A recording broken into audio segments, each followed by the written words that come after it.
Hello YouTube, Intuitive Edge here. Hope everybody's doing well. Tonight I would like to talk about a natural disaster that people have been preparing for or knowing about for a lot of years. A lot of speculation around it, and that is the coming big earthquake that's predicted. Many people, scientists, whatever, have said that it's imminent someday. It'll happen in California, that the big one will hit there. I've actually been very intrigued about that story because I've thought about it over the years. I've read, I've studied it, and I like to know when things are coming so that I can be mentally prepared. Oftentimes in the past, I don't know if some of you do this, but I sometimes get earthquake premonitions, like a couple days ahead of time. All of a sudden I'll feel like the room is like feeling like it's spinning, and then like a couple days later, some big earthquake happens somewhere on the earth. That happens to me quite a bit. And so I kind of know when these things happen. Sometimes, not all of them, but I do feel them. And I've heard of other people that have said the same thing, that they'll get headaches or dizzy or something, and they'll just know, oh, okay, an earthquake's going to happen, and sure enough, it does. So I'm intrigued because my body sometimes is in sync with that and tells me when things are going to happen. But I like to be mentally prepared for it as well. And I've read different prophets, seers, psychics that have talked about this event. And I want to share a couple of things before I get started with this reading. I don't know how many of you are familiar with the sleeping prophet Edgar Cayce. If you've never heard of him, I would highly encourage you to do some studies into this man. He was a man, very humble man. He was born, I believe, in 1870 something, I think. Lived until about 1945. And during his life, he kind of by accident discovered that when he was able to put himself into a deep sleep, that he could have somebody, when he was asleep, ask him questions, and he would begin to talk and give information. There are over 14,000 readings done by Edgar Cayce. He was able to diagnose illnesses, prescribe medication or treatment therapies. Many doctors came to him with patients that they, were kind of at a loss as to how to treat a certain patient. And Edgar Cayce, through trance, would be able to relay information to the doctor, and much to the surprise of the medical community. And the treatments worked. And a very fascinating person, very fascinating man. He began initially doing medical readings, and then, as we would understand now, his higher self that was being accessed through these sleeping trance readings would begin to branch out into other things like soul connections and life and reincarnation. And to this humble man who grew up in the church, I believe, Disciples of Christ, did not necessarily believe in reincarnation or anything like that. And so he had to really grapple with his faith, because the information that was coming through his readings was so profound and so life-changing and so helpful and healing, that he knew it was, it was from source or God, and yet it was giving information that seemingly, at the time, seemed to contradict his faith. And so he had a little bit of a crisis of faith there for a while. but he was able to reconcile it, and he is very much beloved. There is his foundation that's kind of carried on the traditions and the readings. Edgar Cayce, I believe it's edgarcayce.org. I don't remember off the top of my head the exact website, but EDGAR, Edgar Cayce is spelled CAYCE, if anybody's interested in doing research. If you become a member of the Association for Research and Enlightenment, which is his foundation, ARE, they do have all of the readings that Edgar Cayce did over the years. They've cataloged them painstakingly. They were all cataloged, and there's healing information that people use to this day for natural remedies and that kind of thing. So anyway, just a little bit of a sidebar there. Edgar Cayce, as I said, he did venture into things other than the medical readings, which he started out doing life readings, reincarnation, things like that. But he did go into earth changes and earth and future predictions as well. And one of those did actually talk about circling back here, the coming earthquake, the big one that everybody is wondering someday will happen in California.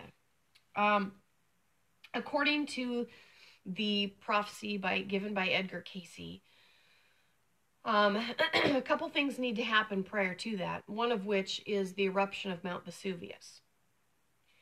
Edgar Cayce has predicted major earth changes with regard to California. There's going to be a big earthquake down there, as we know. Everybody knows someday it'll happen, right? This earthquake will be so large and so changing to the terrain and just everything down there, and there's going to be some flooding, probably tsunami related, I guess, because there's talk about an inland lake that comes in and water. But what's very interesting is the key thing that I mentioned a moment ago is that Mount Vesuvius would erupt, and then, according to the prediction, 90 days later, California. So I've had my eye on Mount Vesuvius for many, many years, having been a study of Edgar Cayce. I have studied Edgar Cayce readings. I have been involved with his association for many, many years. And I've always wondered in the back of my mind, it's like, okay, when Mount Vesuvius erupts, it's game on, California. And I'm probably at that point going to, warn my loved ones and family that I have living down there, that they may want to, come up here where I live, take a sabbatical, come live up here, maybe go on vacation, do something, because just to, ride it out. Anyway, because I do have family and friends down there that I care about. But so, okay, I'm sorry I rambled on about that for a little bit. I just wanted to give the background information that kind of explains why I'm so interested in this coming California earthquake, because I do believe it most likely will happen. And when I was doing my 2018 predictions, I had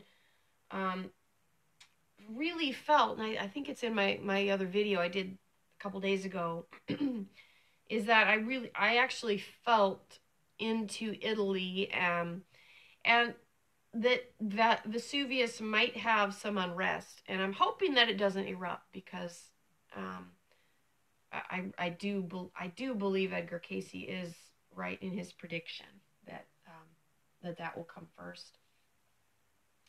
Now, there's another person that I want to bring up real quick here. And I stumbled across this one a couple of years ago on YouTube, and there was a gentleman who lived in the 1930s. I don't know how long he lived. Anyway, he was a young boy, a teenager, and I think it was 1937.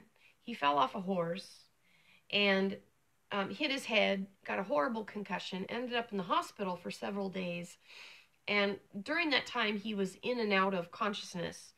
And during the times when he was asleep, or I guess, I don't know, in and out of consciousness, I don't know if he was in a coma, part of it, but he began to have this recurring dream that was like so real, dreamish, nightmarish thing, and it was him in the future. And again, this was 1937, so he's describing like round cars and just, things that are very, very different. And he's describing the day of the big earthquake that hits California. If you want to watch the video, you can probably find it. Just type in the YouTube search engine for Joe Brandt's Dream, California, and you'll probably find it. I think Brandt is Brandt. Joe is Joe. It's about a half an hour. Different people have, one of them's that darn computerized voice that people don't like, but but the information is there. It tells the story of this young man and what he saw, and it's pretty frightening and pretty interesting at the same time. Okay, all right. So what I want to do, and I know I've gone on way too long with all that, let me go ahead and get started. And I want to do I'm going to do a 7-card spread, and just a little bit about this coming earthquake in California, what we can expect. Maybe it can give us some insight as to when or how, or anyway, things that we might want to be aware of, or things that we might want to know. So, all right, so let me shuffle up. Give me just a moment, and we'll shuffle the cards and see what the tarot has to say. Okay.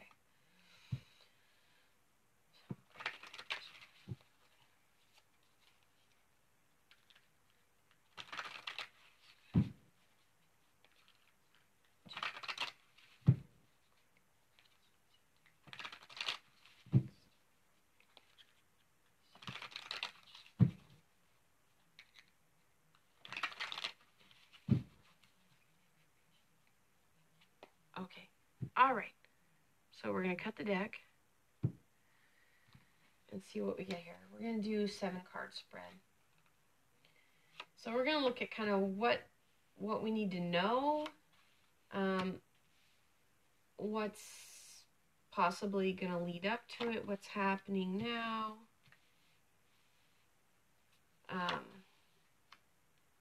hidden influences, obstacle, 1, 2, 3, 4, 5, 6, and the outcome.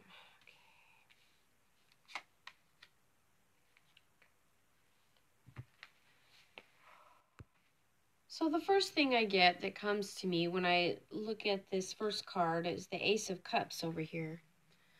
And the question I was asking is what do we need to know about, when can we expect these things?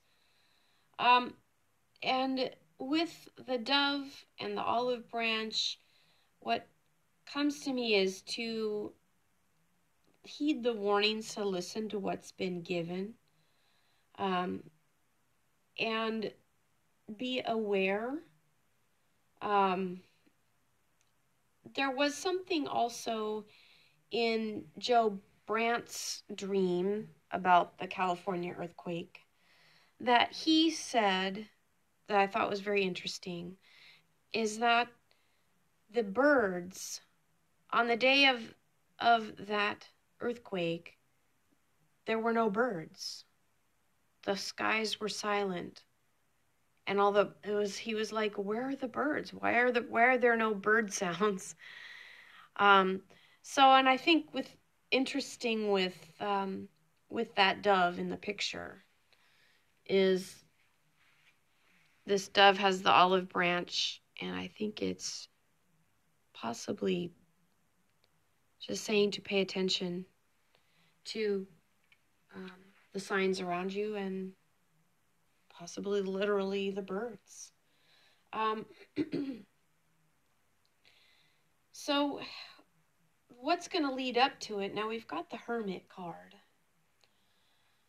And what I find fascinating about that is the Hermit it's like he's got his hand on the light of the moon, and he's connecting between both worlds. He's in this realm, and he's also in the realm of the hidden, the moon. And when I see him connecting to the moon, it could very literally be, what leads up to it. It could very well be maybe around the time of the full moon.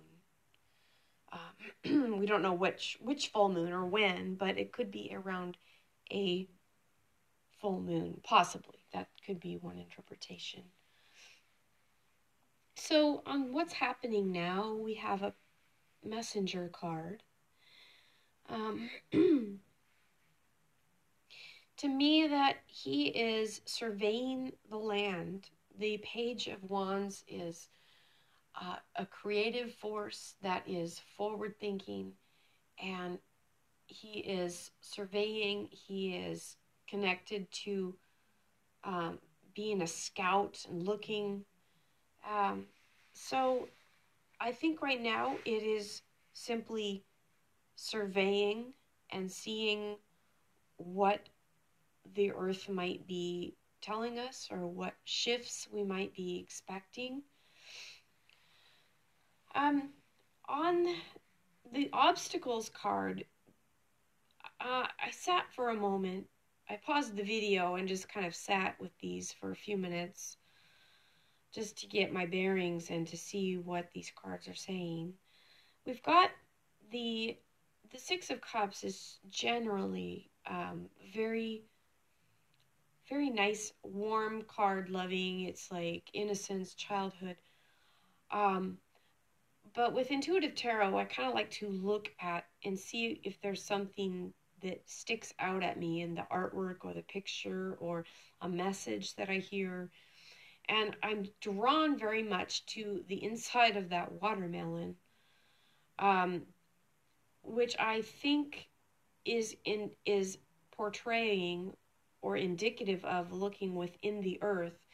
You've got the cut open watermelon that to me is symbolizes possibly underneath the earth or inside the earth. So very literally that could indicate fault lines that are maybe are locked or that have become stuck over time. And the opening of that picture in that watermelon could be a release of, that type of pressure. I don't know. To me, it was just like looking inside the earth. So, excuse me. All right. So the next one is the hidden influences. I think that there's some, in terms of the layout of the land, something to do with the mountainous regions. We've got the Seven of Swords, which is kind of it's kind of a tricky card, like you're having to be very careful in your approach, careful in how you do things. What draws me in with that one is that white cloud looking in this picture that to me it looks like a mountain. It's a cloud, but it's kind of got a shape of a mountain, and so that there may be something related or maybe looking to the mountainous regions in that area. And again, there's many mountainous regions in California. So I don't know if that's Mount Shasta or one of the big mountains. It feels like there's just something about, so I don't know if maybe there's going to be like maybe an earthquake swarm at one of the mountains, something that's maybe a little unrest that's maybe putting pressure on the fault lines. This is on the question of what's hidden, what's the hidden influence. And to me, that mountain is like sticking out at me, and it's like, it's really strong. So I'm thinking maybe what's hidden that we don't know, that we don't see, is that there's possible pressure maybe that is maybe putting pressure on the fault lines that's coming from mountainous region or something to do with the mountain down there. Again, I'm sorry that's not more clear, but that's just, it's kind of the nature of the intuitive tarot. It sticks out at me, and I don't know if I know exactly how to explain what I'm seeing or feeling. But the next card is what should people do to prepare, leave or stay, or what? We've got the Six of Pentacles. This is the give and take card. Typically, when I see it reversed, to me, it's more of a take than a give. When it's upright, it's like you're receiving something. When it's reversed, typically how I interpret it is that something will be required, or you'll have to give rather than receive.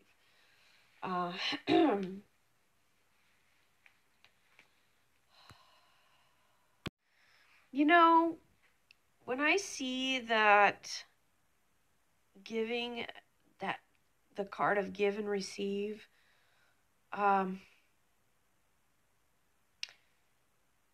you know, when the question is what should people do to prepare, and then we've got this exchange, and usually this is an exchange of value, exchange of money.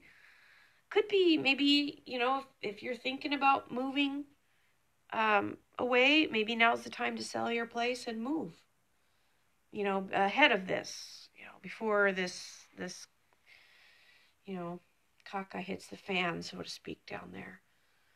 I think people will be given warnings and time to prepare. And for those that have ears to hear and eyes to see, maybe you're seeing the writing on the wall. Maybe you've been affected by the fires down there if you live down there. And it's kind of like, you know what, maybe this is a good time to just kind of start life over, maybe in a new area or new place, or move, or so if you're thinking along those lines, you know, maybe this is just an encouragement to, you know, maybe now's a good time to sell. Maybe now's a good time to get out. If you're thinking along those lines. So for the outcome card, very interesting. We start with an ace and we end with an ace on this reading. And we have the Ace of Pentacles. This is like new beginnings, starting again, starting over, having things that you value. It feels like the weight of this earthquake is going to be pretty big for so okay, all right, so let me explain what I'm seeing. Show the card here. So this card, as you can see, it's got this hand coming out of the clouds. It's holding the coin, the value, the worth. And there's a pathway and a little tiny gate at the end with a small opening. It's like a narrow path, narrow gate. The way I'm seeing this and feeling this is the weight of this that's coming through is too big to fit through that small opening in the gate. So to me, it feels like a lot resting on what's coming, and it might be too much for some people to want to deal with. But and with the ace being a new beginning, it's probably going to be like a, wiping the slate and starting over kind of feel with it. So that may be an overwhelming feeling for some. It can be a good thing too if you have an ace as a new beginning. It's like starting over again. That may be how it is for the people that survive that thing and live to see another day. Now, nobody knows exactly when that earthquake's going to happen. It's been predicted for many years. It could happen in a month or 2 or 10 years, or maybe not even in our lifetime. But like I said, with the Edgar Cayce prediction and the Joe Brandt kind of putting them together, I just and if Vesuvius does erupt, I would be more inclined to think that the Edgar Cayce prediction is coming to pass, which is kind of why I wanted to do this reading, to maybe just kind of see what's in store, what's ahead. I do think there could be some earth things, changes underneath that we don't necessarily see or know. So anyway, it's just a heads up. People in California are used to this talk about the big one, and most people are like, yeah, whatever, I'm just going to live my life. And that's fine too, you can't just live your life worried and in fear about when it might happen, and it might not. So, anyway, that's all for now. I hope you enjoyed my little chat about Edgar Cayce. If you don't know anything about him, I'd encourage you to look him up and do some research and studies. He's a fascinating person, and his readings were very insightful and very accurate. So anyway, I hope you're doing well, and that's all for now. I'll see you in the next video. Talk to you later. Bye-bye.